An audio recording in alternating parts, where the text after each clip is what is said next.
Di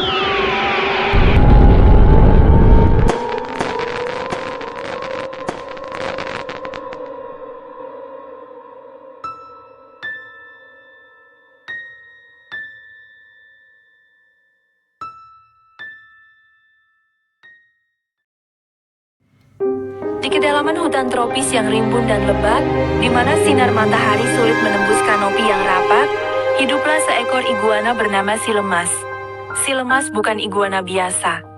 Ia terkenal di kalangan penghuni hutan karena kemalasannya yang luar biasa. Sementara iguana lain sibuk mencari makan, berjemur, atau sekadar berkeliaran, si lemas lebih suka berbaring di bawah akar pohon besar, tertidur pula sepanjang hari. Kulitnya yang kusam dan tubuhnya yang kurus menggambarkan betapa malasnya ia. Ia hanya bergerak jika benar-benar terpaksa. Misalnya ketika perutnya keroncongan dan ia harus mencari makanan. Bahkan saat itu pun, ia akan memilih cara termudah, seperti mencuri sisa-sisa makanan hewan lain, atau mengambil buah yang jatuh dari pohon. Si lemas hidup menyendiri, tanpa teman. Hewan-hewan lain menghindari si lemas, bukan karena ia berbahaya, tetapi karena sifatnya yang malas dan pemarah jika diganggu. Ia sering menggeram dan menggigit jika ada yang mendekatinya saat tidur.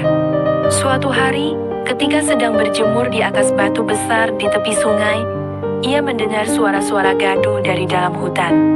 Awalnya ia mengabaikannya, terlalu malas untuk menyelidiki. Namun, suara-suara itu semakin dekat, disertai dengan bau asap yang menyengat. Suatu hari, terjadilah kebakaran hutan. Api menjalar cepat, didorong angin kencang. Hewan-hewan lain panik dan berlarian menyelamatkan diri.